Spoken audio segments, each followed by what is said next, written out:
falling in love is weak. I kid you not, I saw an Instagram reel saying falling in love is weak. Feeling emotions as a man is weak.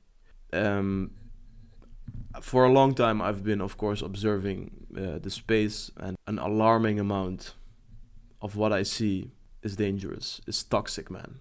These are ideas that are communicated in a way of absoluteness, absolute certainty for any person following. Theories that are extremely harmful on the short term and on the long term especially. Seeing this video and the comments on that, to see all these men bonding over the fact that your emotions should be suppressed and feeling them is a sign of weakness as a man. These are seeds that are planted that over time will grow and become a part of you. You are not able to spot them. Regardless of your age, they will cause a lot of pain and suffering over time. And even on the short term, I have noticed that it really affects you, that these kind of statements, they pop in your head and you feel like, dude, that's not me, what the fuck, you know? I can only imagine that this is the same for you guys. So I've decided to extrapolate the 3 main toxic roots so that you can avoid them, not only in choosing the content you consume, but also in your daily life. I mean, these are 3 major misconceptions about your journey as a man. So not only with picking your content, but also living your life, this is essential. It does really affect me to see this kind of content being put out there. And so as a creator, as a coach, as a man, I've thought a while about this. I'm going to release it and I hope you take it in, because these 3 things are everywhere.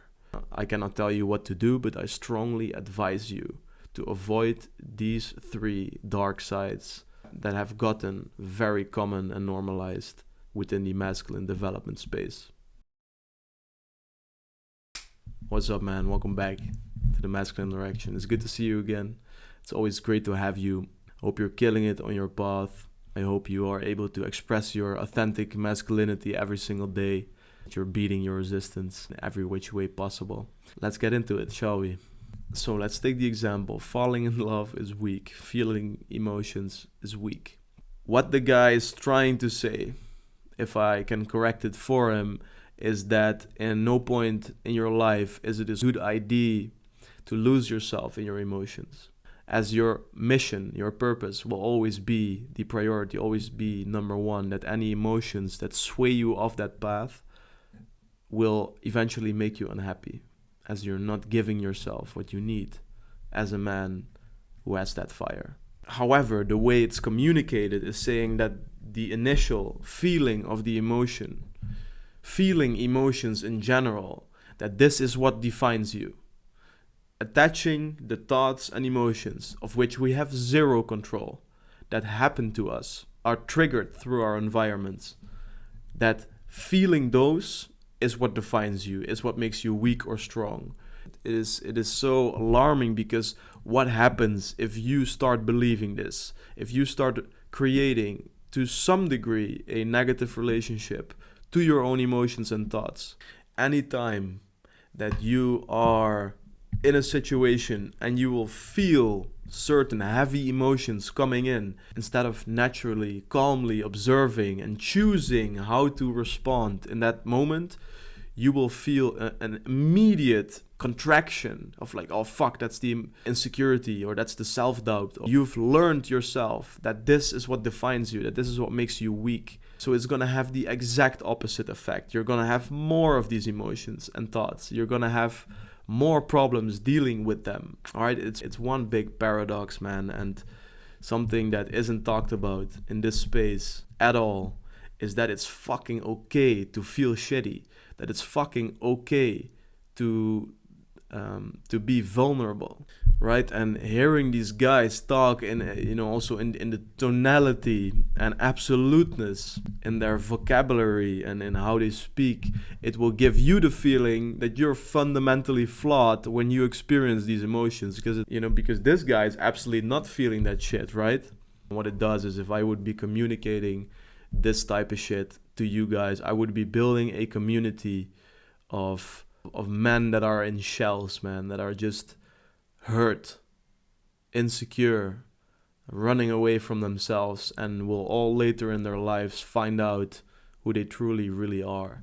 And that's the opposite of what I'm about. So how do you navigate it? Of course, our first language is logic, it is rationality, it is action, right? Our second language, however, because we are still human, we are not only masculine, we are also human, and we feel emotions, we have thoughts, a lot of which we don't like or we don't want to see. You are not your thoughts and emotions, and therefore they cannot define you.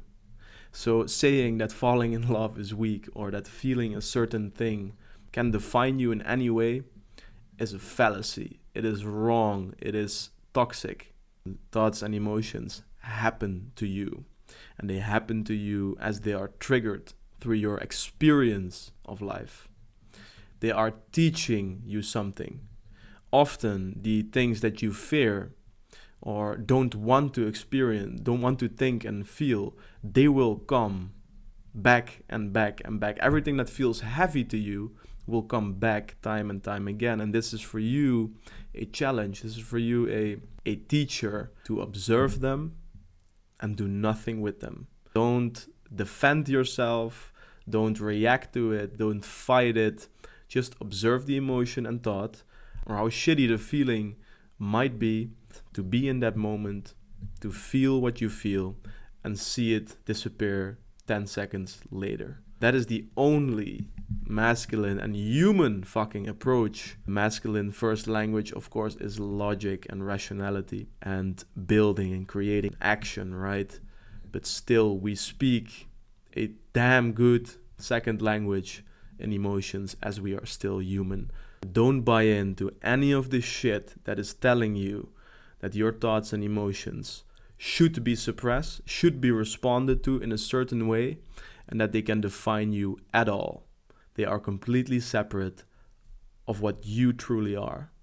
And you must know this, you must understand this in order to really be in peace with whatever you are feeling and thinking, right? And that also means that you can speak about it. And also here, vulnerability is not even a word in the vocabulary of these content creators, because what vulnerability truly is extremely powerful.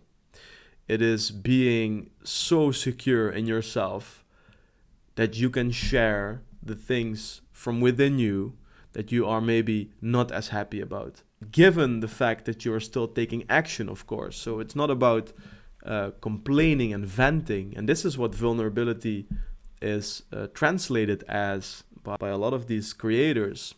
But that isn't vulnerability, man. That's complaining, that's venting, that's airing your shit out. As long as we can take action, we are taking action. But it is completely human to be vulnerable about some things that you know you can do better.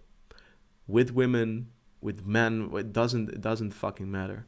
Secondly, the alpha male paradox. All this content you see, all this content that is about being perceived as strong, being perceived as alpha, dominant, aggressive. The paradox here is that this content is about adapting your behavior in a certain way so that you are perceived as more aggressive or dominant or powerful or just alpha in general.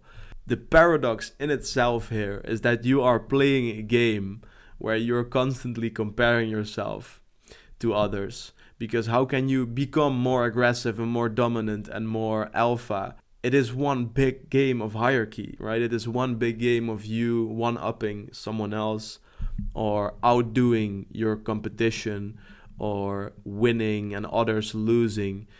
And the whole system in itself is based on your ego. It's based on making your ego feel good.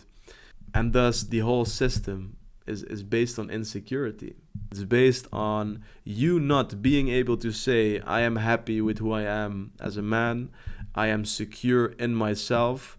I am so secure in myself that even my less alpha traits can be expressed. Holy shit, that's powerful. But suppressing that because you must be perceived as alpha is in itself empty, insecure, and full of self-doubt. So the pursuit to being alpha in itself is a paradox, and it is everything except what the alpha male is claiming that the word alpha means. So what do you do instead? You play the game of territories, where you are no longer interested in your relation to where you stand to others. You're not comparing yourself to others. You're not making assumptions about what others might think of you.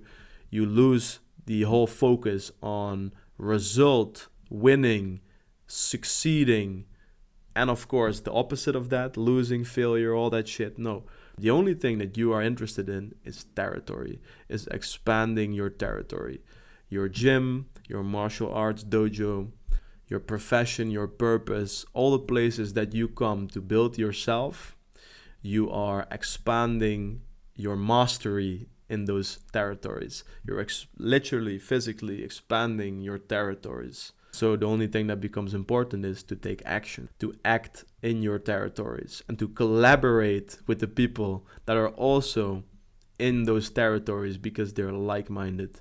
Dropping the competition, dropping the fighting, dropping the proving yourself, playing a game where you're expanding your own territories. And lastly, guys, the red pill community. And I'm going to be honest about it. So the red pill message is that rationality, logic, statistics, biology trumps everything else in the dynamic between men and women. While men as a first language speak logic, women are more based in emotions.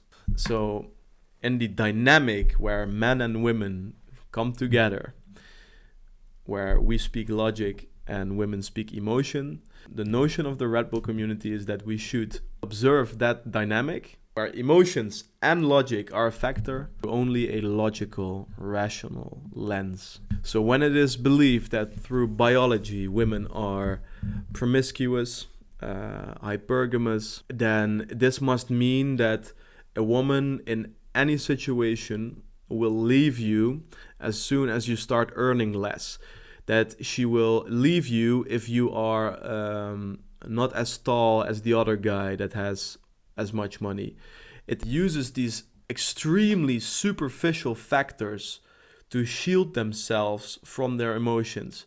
It is like watching a bunch of hurt men shielding themselves with this logical, rational, and I've seen so many conversations also between men and women, and it's fascinating to see that these men being logically confrontational with these women, it doesn't work to view the dynamic between men and women, logic and emotions, to view that through a logical, purely logical lens.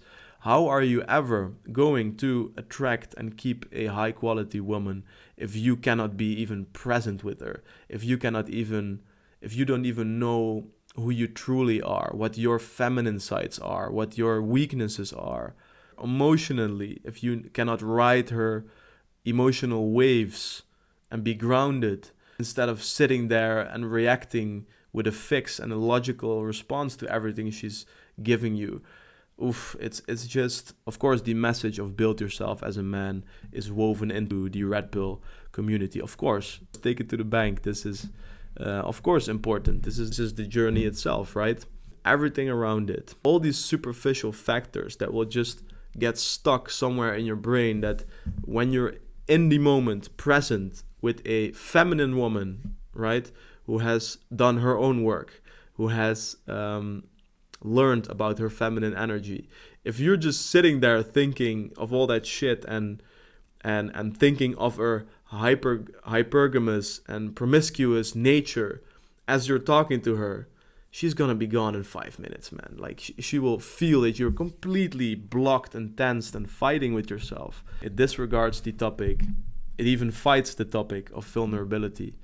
It even fights the topic of love. It talks about relationships as a transaction, as a business deal.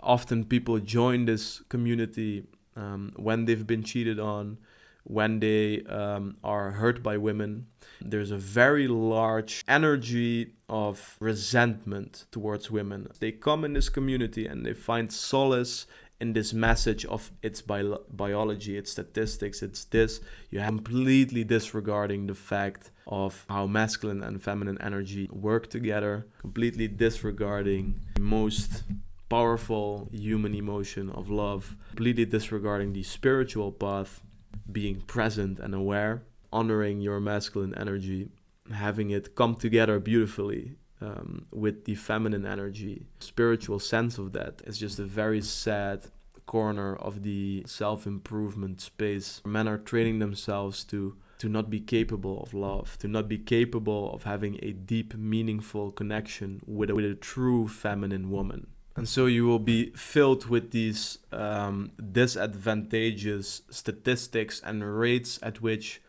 painful behavior from women is coming your way. It will make you hesitant, skeptical. It will make you expecting of negative behavior to come towards you. And exactly that is what you're going to get if you're manifesting it like that. If you're thinking of it like that, you are forgetting to be present. You're forgetting to build a meaningful connection with this woman, to feel her energy. Ironically, if she would leave you, it would be that part that's missing, not that you didn't know enough statistics about the dynamic itself. You're building yourself to half the man you can be. You're filling yourself with toxic facts that will influence you as you spend time with women, that will attract a lot of painful and tough emotions to deal with, as just this information is readily available, right? You will be worrying about your height or your money or your status or all this shit. And the truth is that all this doesn't matter in the moment you can build a meaningful connection with a woman, and that you have a level of depth and playfulness that really awakens her feminine energy. You will not have that ability to tap in that masculine energy and that masculine side of you to pull that out of her, because you are worried about all this shit, because all this shit is preventing you to be in the moment, to be present with her. And additionally, it will add a level of frustration and resentfulness towards women that in itself makes it impossible to build connections or to attract women even. If there's a feeling of resentfulness towards her nature, dude, what the fuck, man? So take out the work on yourself a message for dating advice and learning about women and feminine and masculine energy. I would strongly suggest to avoid a lot of pain and suffering in the short and long term by avoiding the red pill community. And I would suggest reading the book The Way of the Superior Man as a magnificent start on your journey to learn more about this topic. Be cognizant of this, be aware of it, make up your own mind, not only in terms of content, but in terms of how you deal with these things on a personal level. If you are interested in authentic masculinity, actually becoming that full masculine version of yourself, then you're in the right place here. Subscribe to the channel and I'll see you in the next video.